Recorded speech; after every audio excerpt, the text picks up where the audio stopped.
Langit pagi itu cerah di kota Nirwana. Jalanan mulai dipadati kendaraan dan pejalan kaki yang tergesa-gesa menuju rutinitas masing-masing. Di antara deretan bangunan tinggi dan toko-toko modern, berdiri sebuah gedung bank besar bernama Bank Arta Mandiri, tempat para pebisnis, pekerja kantoran, dan kalangan elit keluar masuk setiap hari. Di trotoar depan bank, seorang kakek tua berjalan perlahan dengan tongkat kayu tua di tangannya. Rambutnya memutih sepenuhnya, wajahnya penuh keriput, dan pakaiannya tampak usang dan lusuh. Di bahunya tergantung tas kain yang sudah tampak kumal, dan sepasang sandal jepit yang usang menyempurnakan penampilannya yang mengundang tatapan sinis orang-orang sekitar. Beberapa nasabah yang hendak masuk ke bank menyingkir, seolah takut terkontaminasi oleh keberadaan sang kakek. Beberapa bahkan mengumpat pelan. Halah, nyasar dari mana itu orang tua? Harusnya satpam gak biarin pemulung kayak gitu deket-deket bank. Di dalam gedung bank, Sarah, seorang pegawai customer service berusia 30-an, sedang duduk di balik meja dengan gaya angkuh. Penampilannya rapi dan modis, dengan kacamata mahal dan aroma parfum mewah. Ia tak pernah lupa memamerkan senyuman palsu pada nasabah kaya, dan tatapan tajam pada yang terlihat tidak pantas menurut standarnya. Di sudut lain, Rangga, seorang satpam muda baru berusia 23 tahun, melihat ke arah pintu kaca. Ia memperhatikan kakek tadi yang kini berhenti sejenak di depan tangga bank, menatap ke dalam dengan pandangan penuh harapan. Rangga mengernyit. Ada sesuatu yang berbeda dari kakek itu, meski penampilannya memang seperti gelandangan. Kakek itu akhirnya melangkah masuk, pelan, sopan, dengan senyum kecil di wajahnya yang lelah. Saat itulah, Sarah berdiri dari kursinya, menghampiri dengan nada tinggi. Maaf, Pak, bank ini bukan tempat untuk minta-minta. Kalau Bapak butuh bantuan sosial, silakan ke dinas sosial. Jangan ganggu nasabah ya. Kakek itu masih tersenyum, tapi matanya berkedip pelan, seolah menahan sesuatu yang tak ingin ia luapkan. Saya tidak mengemis, Nona. Saya hanya ingin bicara dengan manajer bank. Apa? Bapak pikir manajer kami punya waktu buat orang seperti Bapak? Sarah menatapnya dari ujung rambut sampai ujung kaki dengan jijik. Beberapa nasabah lain mulai memperhatikan. Beberapa bahkan merekam diam-diam dengan ponsel. Rangga mendekat pelan, hendak menengahi, tapi ia masih ragu. Statusnya hanya satpam magang, dan Sarah dikenal galak terhadap staf baru. Kakek itu menunduk pelan. Lalu, tanpa bicara lebih jauh, ia memutar badan dan berjalan pergi. Tapi sebelum mencapai pintu, ia berhenti sejenak dan berbisik pelan. Hanya cukup terdengar oleh Rangga yang ada di dekatnya. Anak muda, kadang kebenaran perlu waktu untuk muncul. Tapi ketika saatnya tiba, semuanya akan berubah. Rangga hanya bisa menatap kakek itu melangkah pergi, tanpa tahu bahwa ia baru saja menyaksikan awal dari sebuah kisah yang akan mengguncang bangunan bank itu dari dalam. Hari berganti. Suasana di Bank Arta Mandiri tetap sibuk seperti biasa. Sarah duduk di balik mejanya sambil mengecek notifikasi media sosialnya. Ia tersenyum sinis saat melihat komentar pada video viral yang diunggah seseorang kemarin. Video saat ia mengusir kakek tua dari bank. Komentar pedas berdatangan. Tapi Sarah justru merasa bangga. Setidaknya aku menjaga citra bank ini tetap eksklusif. Gumamnya, tanpa rasa bersalah. Sementara itu, di luar, Rangga berdiri di pos jaga. Tatapan matanya masih tampak menyimpan kegelisahan. Ia terus memikirkan kata-kata kakek tua kemarin. Ketika saatnya tiba, semuanya akan berubah. Tepat pukul 10 pagi, pintu bank kembali terbuka. Dan kali ini, kakek tua itu datang lagi. Penampilannya masih sama, lusuh, sederhana, dan membawa tas kain tua. Namun kali ini ia tampak lebih tegas dalam langkahnya. Sarah yang melihatnya dari dalam langsung berdiri lagi dengan ekspresi tidak percaya. Astaga, dia balik lagi. Serunya kesal. Rangga segera melangkah maju, hendak mencegah terulangnya kejadian kemarin. Ia menyapa kakek itu dengan sopan. Pak, maaf. Ada yang bisa saya bantu? Mungkin saya bisa antar ke tempat lain kalau memang butuh bantuan. Kakek itu menatap Rangga sejenak, lalu tersenyum lembut. Anak muda, kau sopan. Itu langka. Tapi percayalah, aku memang harus ke tempat ini. Aku punya janji. Janji dengan siapa, Pak? Tanya Rangga ragu. Sang kakek merogoh tas kainnya, mengeluarkan selembar map berstempel resmi bank. Di bagian atasnya tertulis, khusus untuk Direktur Cabang Pribadi Aura Hasya. Rangga terpaku. Ia segera menoleh ke dalam, ragu-ragu apakah harus memberitahu staf dalam. Tapi sebelum ia melangkah, Sarah kembali datang dan memotong percakapan itu. Oh, jadi sekarang bawa-bawa dokumen palsu?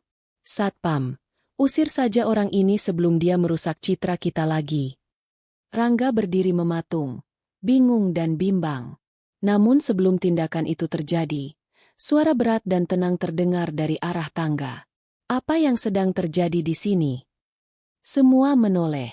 Di sana berdiri Pak Ronald, Direktur Cabang Bank Arta Mandiri. Pria berkacamata dengan jas rapi itu menatap langsung ke arah sang kakek.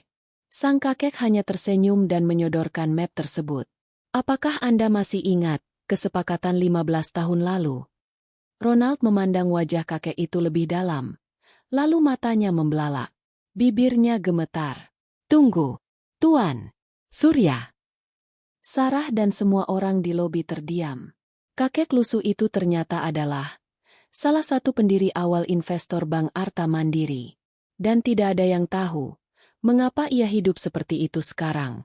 Semua mata tertuju pada pria tua yang berdiri tenang di tengah lobi. Sarah menahan napas. Suara langkah Pak Ronald yang turun dari tangga mendekat. Terdengar seperti dentuman palu pengadilan di kepala semua yang menyaksikan. Tuan Surya, saya kira Anda sudah pensiun, atau... Ronald terhenti.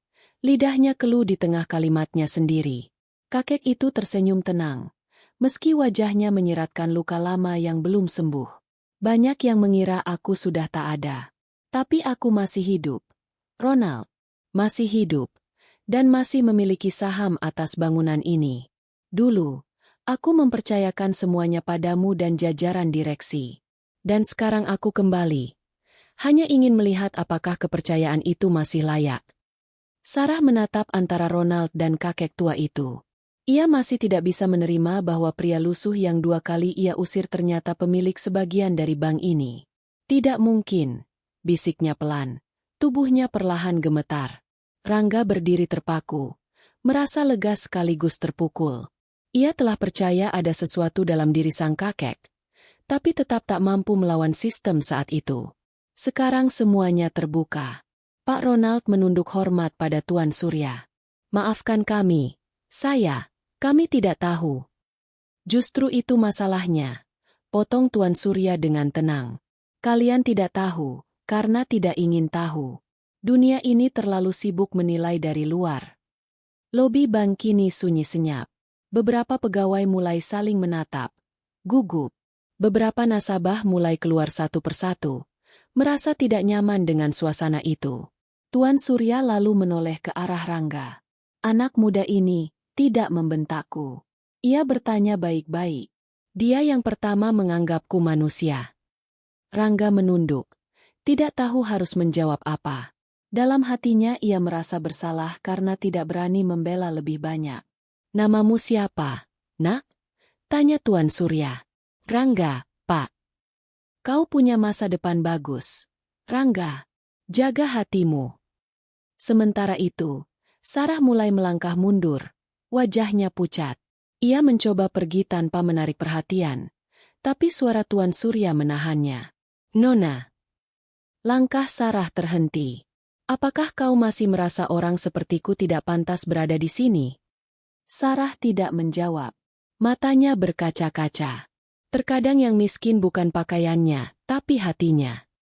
Kabar tentang kejadian memalukan di Bank Arta Mandiri menyebar cepat seperti api disiram bensin. Dalam waktu kurang dari 24 jam, video rekaman pengusiran Tuan Surya, yang ternyata adalah salah satu pendiri awal bank, telah ditonton jutaan kali dan dibagikan oleh akun-akun besar media sosial. Tagar ban diskriminatif dan hormat untuk Tuan Surya merajai trending. Netizen geram. Mereka menuntut permintaan maaf resmi dari pihak bank, dan banyak yang menyatakan akan menarik simpanan mereka sebagai bentuk protes. Di ruang rapat utama bank, suasana tegang. Para direksi berkumpul dalam keheningan yang jarang terjadi. Kita harus melakukan sesuatu sebelum reputasi kita hancur total, kata salah satu komisaris. Suaranya keras dan panik. Investor gelisah. Beberapa sudah menarik dana. Pak Ronald duduk diam dengan kepala tertunduk. Di hadapannya tergeletak berkas pemanggilan rapat darurat dari pusat. Semua ini terjadi hanya karena satu pegawai menilai orang dari pakaian, gumamnya lirih, menyadari betapa rapuhnya pondasi kepercayaan yang selama ini mereka bangun. Sementara itu di ruang customer service, Sarah duduk dengan wajah pucat. Ia baru saja menerima surat dari HRD yang berisi skorsing sementara sampai proses evaluasi selesai. Rekan-rekan kerjanya mulai menjauh, membiarkannya sendirian. Tak ada yang mau terseret dalam skandal itu. Ponselnya terus bergetar.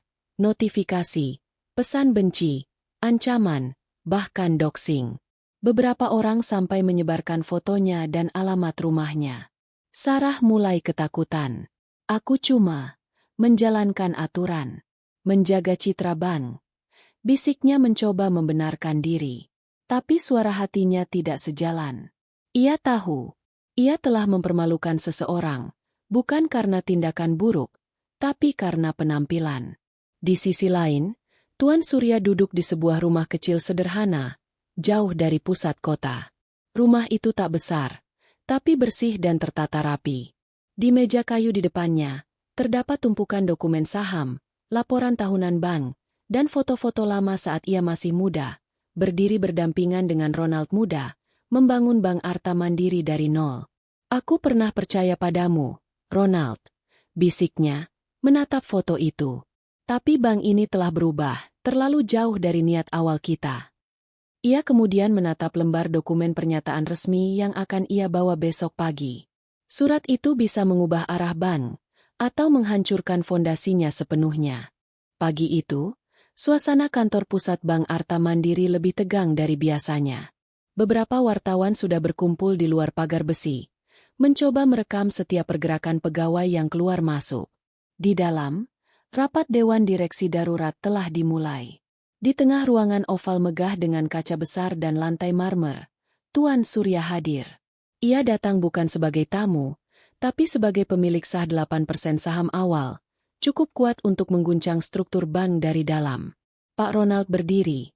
Wajahnya serius tapi penuh rasa bersalah. Ia tahu posisinya sedang rapuh. Tuan Surya, katanya membuka pembicaraan. Kami menyadari kesalahan besar telah terjadi. Dan saya pribadi bertanggung jawab atas kelalaian sistem dan etika yang kami biarkan selama ini. Tanggung jawab bukan hanya soal bicara, Ronald, potong Tuan Surya tenang. Ia meletakkan map besar di atas meja rapat. Ini surat resmi pernyataan saya sebagai pemilik saham. Dan isinya bukan main-main. Semua direktur langsung menoleh. Salah satu dari mereka membuka dokumen itu dan membaca cepat. Matanya membelalak. Ini pernyataan bahwa Anda akan menarik seluruh investasi awal dan membuka kemungkinan menjual saham kepada publik secara terbuka. Betul, jawab Tuan Surya. Masih duduk dengan tenang. Tapi hanya jika tidak ada langkah konkret yang segera dilakukan untuk membersihkan sistem internal bank ini. Bukan hanya minta maaf di media. Bukan hanya konferensi pers. Tapi perombakan budaya dari akar. Keheningan menyelimuti ruangan. Salah satu direktur lain mencoba angkat bicara. Tuan, bukankah ini terlalu ekstrim? Ini bisa membuat harga saham anjlok. Mungkin, ujar Tuan Surya datar. Tapi lebih buruk lagi jika kepercayaan masyarakat yang hancur. Pak Ronald menunduk dalam. Di matanya tersirat penyesalan. Ia mengenal Surya sejak muda. Ia tahu sahabat lamanya itu tidak pernah main-main dengan nilai-nilai keadilan dan kehormatan. Apa yang Anda minta, Tuan Surya? Tanya Ronald akhirnya. 3 hal, jawab Tuan Surya sambil menunjuk poin-poin di dalam surat. Pertama, pelatihan ulang seluruh staf tentang etika dan penilaian sosial. Kedua, pembentukan Dewan Independen untuk mengevaluasi sistem layanan. Dan ketiga, ia berhenti sejenak, Pengunduran diri sukarela dari siapapun yang tercatat dalam laporan insiden kemarin, jika terbukti melanggar prinsip dasar kemanusiaan. Semuanya langsung terdiam. Dan di luar ruangan, Sarah, yang diam-diam mengikuti berita dari layar ponsel di ruang istirahat karyawan, mulai menyadari bahwa namanya mungkin ada dalam daftar itu. Sarah duduk di ruang istirahat lantai 2, menatap layar ponselnya yang terus menampilkan berita demi berita tentang peristiwa 2 hari lalu. Komentar-komentar pedas netizen seolah menamparnya berkali-kali. Malu banget jadi pegawai yang cuma bisa menilai orang dari penampilan. Harusnya dipecat, bukan cuma diskors. Hati lebih penting dari seragam. Ia menggenggam roknya erat-erat, berusaha menahan tangis. Semalam, ibunya menelepon, menanyakan kabar setelah melihat berita di televisi. Dan yang lebih menyakitkan lagi, ayahnya yang jarang bicara, hanya berkata satu kalimat. Kau lupa bagaimana hidup kita dulu. Sarah tumbuh dari keluarga sederhana. Ia tahu rasanya ditatap rendah saat mengenakan seragam sekolah yang sudah usang. Ia tahu rasanya dibanding-bandingkan di depan umum hanya karena tidak mampu beli sepatu baru. Tapi entah sejak kapan, ia ikut berubah. Apa aku sudah sejauh itu? Bisiknya lirih. Air mata jatuh tanpa bisa dibendung. Sementara itu, di ruang direksi, rapat masih berlangsung. Setelah mendengarkan pernyataan Tuan Surya, para direktur terpaksa menyetujui untuk membentuk tim audit internal dan membuka investigasi atas insiden yang terjadi. Salah satu langkah pertama adalah mewawancarai kembali semua pegawai yang terlibat langsung. Nama Sarah, tentu saja, berada di urutan teratas. Sore hari, Rangga melihat Sarah berdiri di dekat jendela belakang kantor. Wajahnya tampak letih dan kosong. Ia ragu untuk mendekat, tapi kemudian memberanikan diri. Sarah, ucap Rangga pelan. Sarah menoleh, matanya merah. Kau senang sekarang? Semua orang benci aku. Mereka lihat aku kayak monster. Aku nggak senang, jawab Rangga jujur.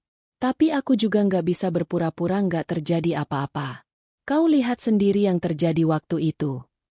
Sarah menunduk, membenarkan. Aku takut, Rangga. Aku takut kehilangan semuanya. Mungkin ini saatnya kita semua kehilangan, supaya bisa belajar menghargai. Sarah terdiam. Kata-kata Rangga menamparnya halus, namun dalam. Ia menarik napas panjang, lalu berkata, besok aku dipanggil untuk evaluasi langsung oleh Pak Ronald dan Tuan Surya. Ruang evaluasi di lantai atas Bank Arta Mandiri tampak sunyi dan menegangkan. Hanya terdengar bunyi detak jarum jam dan helaan napas berat para anggota Dewan Internal. Di ujung meja, duduk Tuan Surya, dengan tatapan teduh tapi menusuk. Di sampingnya, Pak Ronald, dan 2 anggota Dewan Pengawas Independen. Di seberang mereka duduk Sarah, tangan di pangkuan, wajah pucat namun berusaha tetap tenang. Silakan, Saudari Sarah, ceritakan kejadian waktu itu, dari sudut pandangmu. Kata salah satu dewan dengan nada datar. Sarah menunduk sejenak, lalu menarik napas dalam. Hari itu, saya sedang bertugas di bagian resepsionis. Saat Tuan Surya datang, saya benar-benar tidak mengenalnya. Jujur, saya kira beliau adalah orang jalanan yang tersesat. Penampilannya tidak seperti tamu biasa. Suasana hening. Lalu, tanya Tuan Surya dengan suara pelan namun jelas. Saya menyuruhnya keluar. Dengan nada keras. Sarah menelan ludah. Saya tidak memberi kesempatan beliau bicara. Saya menilai dari apa yang saya lihat. Saya menyesal. Kenapa kamu melakukan itu? Tanya Pak Ronald. Kali ini suaranya berat. Apakah karena kamu ingin melindungi reputasi bank? Atau karena kamu merasa lebih tinggi darinya? Pertanyaan itu membuat Sarah tercekat. Ia tak langsung menjawab, tapi air matanya mulai jatuh. Awalnya, saya pikir saya sedang menjalankan tugas. Tapi setelah saya pikir lagi, suaranya bergetar. Mungkin, saya sudah terlalu terbiasa menilai orang dari kulit luarnya. Saya lupa bahwa saya juga pernah jadi orang kecil yang dinilai seperti itu. Suasana ruang rapat mendadak hening. Bahkan Tuan Surya terlihat menunduk sedikit, seolah sedang memproses kata-kata Sarah. "Apa yang kamu pelajari dari semua ini?" tanya beliau. "Bahwa kesuksesan dan kehormatan tidak selalu memakai jas dan dasi. Dan bahwa pelayanan yang tulus dimulai dari hati, bukan dari standar seragam." Tak ada yang bicara untuk beberapa saat. Lalu perlahan, Tuan Surya berdiri. "Sarah," katanya pelan, "kau telah membuat kesalahan. Tapi hari ini, kamu juga menunjukkan keberanian yang jarang dimiliki oleh orang-orang di posisimu. Kita akan putuskan nasibmu nanti. Tapi apapun keputusannya, saya harap kamu tidak berhenti belajar jadi manusia yang lebih baik."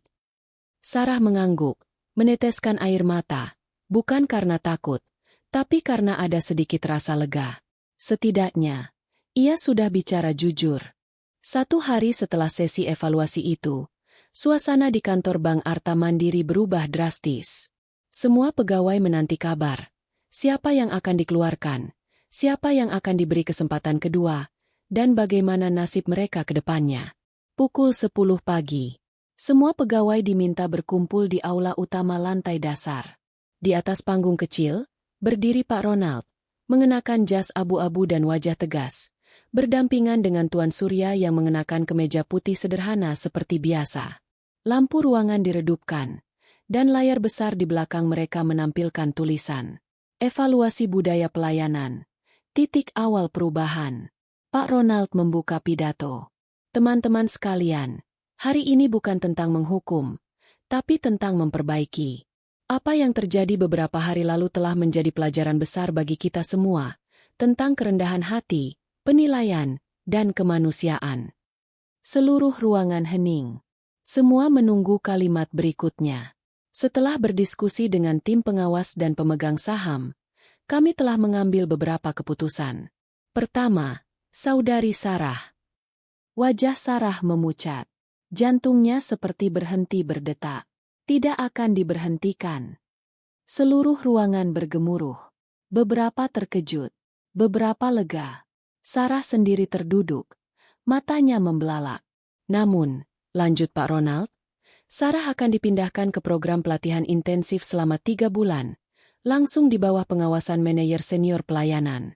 Dan setelah itu, ia akan kembali sebagai koordinator pelatihan etika dan empati pegawai baru." Sorakan pelan terdengar. Rangga, yang berdiri di barisan tengah, tersenyum lebar. Ia langsung menoleh ke arah Sarah yang mulai menangis. Kali ini bukan karena takut, tapi karena syukur yang luar biasa. Kemudian, Tuan Surya maju ke depan mikrofon. "Saya tidak datang ke bank ini untuk menghukum orang. Saya datang untuk mengingatkan bahwa setiap orang yang masuk ke tempat ini, entah pakai jas mahal atau baju lusuh, membawa harga dirinya." Ia lalu menunduk sebentar dan berkata, "Saya sendiri dulu masuk bank ini dengan pinjaman terakhir dari koperasi pasar. Tak ada yang menyangka hari ini saya berdiri di sini sebagai pemilik saham. Jangan pernah lagi nilai seseorang dari tampaknya, karena siapapun bisa jadi seseorang yang tak kita sangka." Tepuk tangan bergemuruh. Beberapa pegawai menunduk, merasa tersentuh. Sarah berdiri, lalu menunduk dalam-dalam. Ia sadar, hari itu bukan akhir dari segalanya. Justru, itulah awal perubahan hidupnya. 3 minggu setelah keputusan mengejutkan itu, Sarah memulai pelatihan intensifnya di kantor pusat cabang utama di kota besar. Tak ada meja resepsionis yang mewah, tak ada pendingin ruangan atau lift pribadi. Ia justru ditempatkan di ruang konsultasi nasabah kecil, langsung menghadapi berbagai macam pelanggan, dari pengusaha kecil, pedagang pasar, hingga buruh harian yang datang membawa tabungan recehan. Hari-harinya tidak mudah. Ia belajar mendengar keluh kesah nasabah yang kecewa karena saldo tertahan. Ia diminta turun ke lapangan, mengunjungi rumah warga yang hendak mengajukan pinjaman mikro. Ia bahkan ikut duduk di antara antrean nasabah manula yang mengeluh soal pelayanan lambat. "Mbak Sarah, kenapa dulu kerja di bagian depan, tapi wajahnya datar terus? Sekarang malah senyum-senyum terus?" celetuk seorang ibu tua, sambil tertawa renyah. Sarah tertawa kecil. Ia menunduk sopan. "Dulu saya sibuk menilai. Sekarang saya belajar menghargai." Setiap hari ia menulis catatan kecil dalam bukunya, tentang satu hal yang ia pelajari dari setiap pertemuan dengan orang-orang itu. Hal-hal kecil, namun bermakna. Pak Udin yang menabung meski penghasilannya tidak pasti. Bu Rina yang selalu tersenyum walau hidupnya berat. Seorang pemuda yang menyimpan uang recehan untuk modal kawin.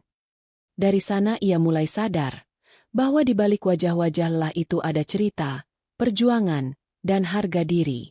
Di kantor cabang awal. Sementara itu, Rangga dan beberapa pegawai mulai menjalankan program internal baru yang digagas oleh Tuan Surya, program empati pegawai. Di mana setiap staf wajib menjalani 1 minggu, magang terbalik. Ikut hidup bersama nasabah kecil, bekerja di pasar, dan mendengarkan cerita hidup mereka secara langsung. Ban mulai berubah. Aura di dalamnya tak lagi sekaku dulu.